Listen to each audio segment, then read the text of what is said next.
તુલસીશ્યામ ભારતના પ્રાચીનતમ તીર્થસ્થાનો પૈકીનું એક છે. સ્કંદ પુરાણમાં આ તીર્થધામનો ઉલ્લેખ છે. નજીકના ઇતિહાસની વાત કરીએ તો 480 વર્ષ પહેલા ગીરના પ્રાકૃતિક સૌંદર્યથી છલકાતું ગાઢ વન વચ્ચે શ્યામ સુંદર ભગવાન સ્વયંભૂ પ્રગટ થયા હતા. ગીરના ગાઢ જંગલમાં કુદરતના ખોળે બિરાજમાન છે ભગવાન શ્યામ સુંદરનું પૌરાણિક તુલસી શ્યામ મંદિર, જ્યાં ભગવાન શ્રી કૃષ્ણની સાથે રિસાયેલા રૂક્ષ્મણીજીનું મંદિર આવેલું છે. સાથે સાથે ગરમ પાણીના કુંડ પણ મોજૂદ છે, જ્યાં ગમે તે ઋતુમાં ગરમ પાણી જ આવે છે. આમાં તુલસી શ્યામની ચારે બાજુ ગીરનું જંગલ હોવાથી આજુબાજુ કોઈ ગામ નથી. ઝાડીમાં માલધારીઓ પોતાના ઢોર સાથે નેહડા બાંધીને રહે છે. અહીં ભાદરવા સુદ 11 જલઝીલણીના પર્વે મોટો મેળો ભરાય છે. દૂર દૂરથી લોકો બહોળી સંખ્યામાં આવીને શ્યામજી મહારાજના દર્શને ઉમટે છે. આમ સાવજ દીપડાના નિવાસની વચ્ચે આવેલું તુલસી શ્યામમાં છેલ્લા 1000 વર્ષથી દીવડો ઝાંખો થયો નથી. આમ ગુજરાત રાજ્યનું એક મહત્વનું યાત્રાધામ છે. હું અમરેલીથી કરણ અડિયા. અહીં અમે ફેમિલી સાથે ગીર સોમનાથ જિલ્લામાં આવેલું તુલસીશ્યામ ધામ, જે સુંદર, પવિત્ર અને એના રમણીય સ્થળને કારણે જે પ્રસિદ્ધ થયેલું છે, એવા સ્થળે અમે ફેમિલી સાથે આજે નિહાળવા માટે આવેલા છીએ. સૌ પ્રથમ તો અહીંયા પ્રવેશતા આપણને ગરમ પાણીના 2 કુંડ જોવા મળે છે. આ કુંડનું એટલું મહત્વ છે કે જ્યાં આપણે હાથ પગ ધોઈ અને આપણા શરીરના અંગોનો સ્પર્શ એ પાણી સાથે કરીએ, જે ગરમ પાણીના કુંડ છે, તો તેનાથી આપણા શરીરના લગભગ તમામ રોગો જે ચામડીના હોય એ બધા નાબૂદ થાય છે અને તેના કારણે આપણે ચામડીના રોગો પણ દૂર થાય છે. ત્યારબાદ આપણે અહીંયા આગળ જઈએ તો અંદર આવતા જ આપણે શ્યામ ભગવાનનું સુંદર મંદિર, જે એના રમણીય વાતાવરણ અને એના વેશભૂષા અને તેની સુશોભનના કારણે જે આ વાતાવરણ છે એ અત્યંત રમણીય લાગે છે. અને આ જ પવિત્ર સ્થળ જોઈને આપણને એમ લાગે છે જાણે સાક્ષાત શ્યામ ભગવાનના આપણને દર્શન થઈ રહ્યા હોય અને આપણને હૃદય સ્પર્શી જાય એવું અહીં વાતાવરણ જોવા મળે છે. તો એ જ રીતે અહીંયા રૂક્ષ્મણી માનું પણ એટલું જ મહત્વ રહેલું છે, જે શ્રી કૃષ્ણ ભગવાનથી નારાજ થઈને આ ડુંગરા ઉપર ચડી જાય છે હાથમાં લોટનો પિંડો લઈને. અને અહીંયા મૂર્તિમાં પણ આપણને રૂક્ષ્મણીમાં હાથમાં લોટનો પિંડો લઈને દેખાઈ રહ્યા છે. તો આપણે દાંપત્ય જીવનમાં પણ આવો અનેક પ્રશ્નો આવતા હોય છે, તો તેનું આ ઉત્તમ ઉદાહરણ છે કે ભગવાન શ્રી કૃષ્ણ એટલે કે શ્યામ ભગવાન પણ અહીં આવીને રૂક્ષ્મણીમાને મનાવે છે. તો આપણે એ પણ જીવનમાં ઉતારવું જોઈએ.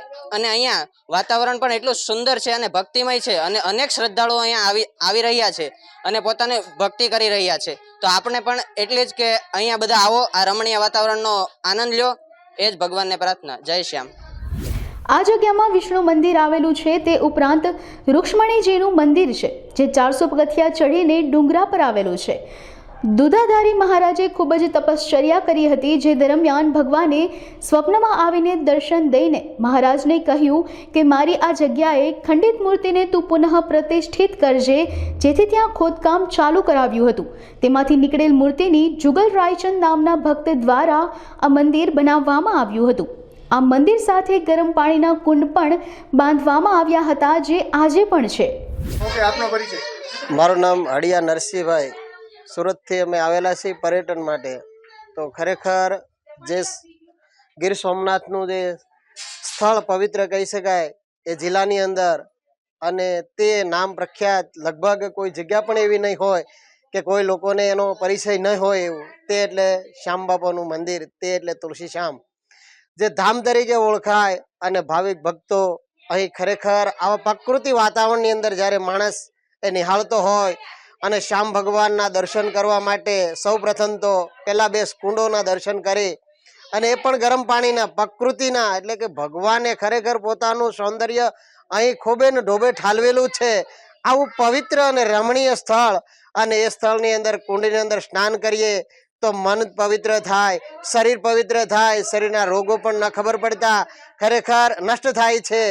અને એનાથી થોડાક પણ આગળ આવીએ એટલે કે શ્યામ ભગવાનનું જે શ્યામ સુંદર વર્ણ કહી શકાય, આવું તેજસ્વી જે મૂર્તિનું સ્વરૂપ છે એ જોઈ અને ખરેખર એના જે વેશભૂષા છે, અહીંના જે ભાવિક ભક્તો છે, સાધુ સંતો છે, એ લોકોનો જે અથાગ પરિશ્રમ જોઈ અને એ મૂર્તિ જોઈએ ત્યારે સાક્ષાત શ્યામ ભગવાનના દર્શન હૃદયથી થાય. આવું તેજસ્વી અને રમણીય સ્થળ હોય તો ખરેખર આ તુલસી ધામ છે. અને આવા ધામની અંદર જઈ અને આપણું મન, આપણું ફેમિલી સાથે હોય તો ખરેખર નાના બાળકોને લઈ અને ફેમિલીમાં અને વડીલો સુધી પણ આ દર્શન કરીએ ત્યારે મન અને પવિત્ર થાય, તેજસ્વી બને અને લોકોની અંદર ભક્તિનો માહોલ એટલે કે ભગવાન પ્રત્યેનો જે માહોલ છે એ ખરા હૃદયની અંદરથી આવા તીર્થ સ્થળ ઉપર જઈએ તો આપણને એ જોવા મળે. અને તેનાથી પણ થોડાક આગળ જઈએ ડુંગર ઉપર જે લોકોને હિલનો શોખ હોય છે, હિલની અંદર હિલ નિહાળવા જાય, પણ હિલ નિહાળવો જરૂરી છે, પણ તેની સાથે સાથે આવા શ્યામ અને સુંદર એટલે કે શ્યામ ભગવાન છે, રૂક્ષ્મણી માતા જે છે શ્યામ ભગવાનથી થોડા નારાજ થયા છે. કદાચ ઘરની અંદર પણ આવા નાના મોટા દાંપત્ય જીવનની અંદર ઝઘડાઓ હોય, મીઠાશના ઝઘડા હોય, એની અંદર રાગદ્વેષનો હોય, પણ એમ રૂક્ષ્મણી માતાને મનાવવા માટે લોટનો પીંડો કેટલાય ખીજાણા છે. એને એવું લાગ્યું હોય છે કે મારી ખરેખર ટીખળી કરે છે, પણ હૃદય અને પ્રેમનો સંબંધ ઓળખવો હોય તો ખરેખર આવા તેજસ્વી સ્થળ ઉપર જાય અને રૂક્ષ્મણી માના દર્શન કરીએ અને પાછા શ્યામ ભગવાન એને નીચે લાવે છે. અને આવું પ્રકૃતિનું વાતાવરણ હોય, ચોમાસાની ઋતુ હોય તો સારે એ બાજુ જે ભગવાને પોતાનું પ્રેમ ઢાલ્યો છે એનો પણ આપણને આનંદ થાય. અને ભાવિ ભક્તો અહીં બહોળી સંખ્યામાં આવે છે. અને જોઈએ તો રૂક્ષ્મણી માતાજીના મંદિરની જે પ્રાંગણીયની અંદર જે સ્થળની અંદર આપણે બેઠા અને ભાવિક ભક્તો પણ અહીં ખૂબ જ બહોળી સંખ્યામાં છે. માતાજીને એની ચૂંદડી ચડાવે, એને ખરેખર બંગડી એટલે કંગન ચડાવે અને આવી બાધાઓ લે અને બાધાઓ જોઈ અને પોતાના મન છે એને પવિત્ર કરે. આવા તેજસ્વી સ્થળનું કાયમ માટે ગૌરવ વધે. અને એની જ કરતા પણ જોઈએ તો આ તો સ્થળ અને આવે ભાવિ ભક્તો આવે અને સાથે સાથે જન્માષ્ટમીનો ઉત્સવ છે એ પણ ખરા હૃદયથી બધા જ લોકો નિહાળી રહ્યા છે. અને ભાઈઓ અહીંયા સતત પરિશ્રમ કરી રહ્યા છે, સરસ મજાના સુશોભનો કરે છે, ભગવાનના વાઘાઓ અને એની ધજાઓનું પણ ખરેખર દર વર્ષે આવી રીતનું સરસ મજાનું જન્માષ્ટમી ઉત્સવ નિમિત્તે કાર્યક્રમ યોજાઈ રહ્યો છે. અને અમે ફેમિલીમાં એ ખરેખર આવો કાર્યક્રમ માણી રહ્યા. અને ભાઈઓ પણ અહીં ચેનલો દ્વારા આપણને ક્ષણે ક્ષણનો, દિવસે દિવસનો, રોજે રોજનો, કલાકે કલાકનો આપણને એનું માર્ગદર્શન આપતા રહેલા છે. તેનો પણ આપણે ખૂબ ખૂબ આભાર માનીએ. અને શ્યામ ભગવાન અહીંયા આવ્યા છે એટલા માટે આપણું મન અને તેજસ્વી બુદ્ધિ બને, આવા સંકલ્પો લઈ અને જીવનની અંદર સારા ગુણો નિર્માણ થાય એવી શ્યામ ભગવાનને પ્રાર્થના કરી અને આવા તીર્થસ્થળની અંદર પ્રત્યેક ભાવિ ભક્તો પોતાની મનોકામના પૂર્ણ કરે એ જ શ્યામ બાપાને આપણી પ્રાર્થના. અને એની આશીર્વાદ, એની શક્તિ આપણને વધુમાં વધુ પ્રગતિશીલ બનાવે અને આપણા કાર્યની અંદર વેગ આવે. ગૌશાળામાં 400 ગૌમાતાઓની સેવા કરવામાં આવે છે.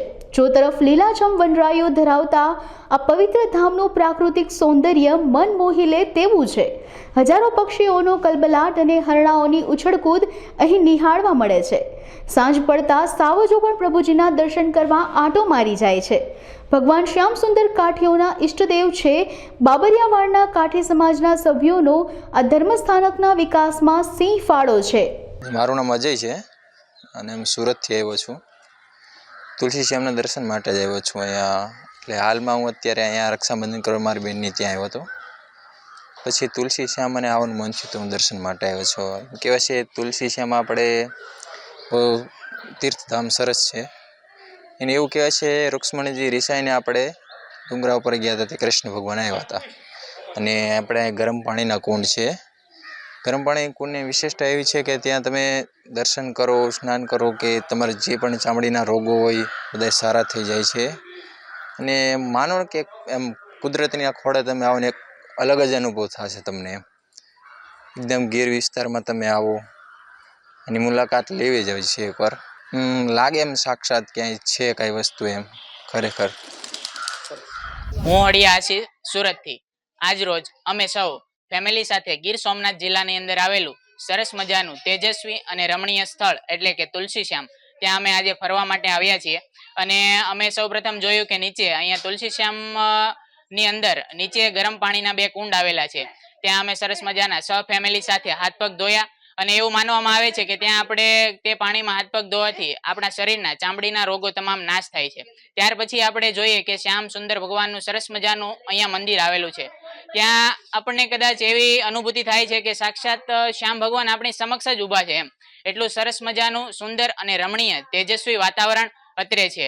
અને ત્યાર પછી આપણે અહીંયા સરસ મજાનું એક રૂકમણી માનું મંદિર છે જે એક પ્રકારના શું કહેવાય કે ડુંગર જેવું જ છે. ત્યાંથી થોડુંક ચાલીએ એટલે તે ડુંગરો ચડીને આપણે રૂક્ષ્મણી માનું મંદિર ઉપર હાલ ઊભા છીએ. તે રૂક્ષ્મણી માનું મંદિર જ છે જ્યાં શ્યામ ભગવાનથી રિસાઈને રૂક્ષ્મણીમાં અહીંયા આવીને બેસી જાય છે. અને તેના હાથમાં આપણને એક બાજરાના લોટનો પીંડો પણ જોવા મળે છે, તે પણ અમે જોયો.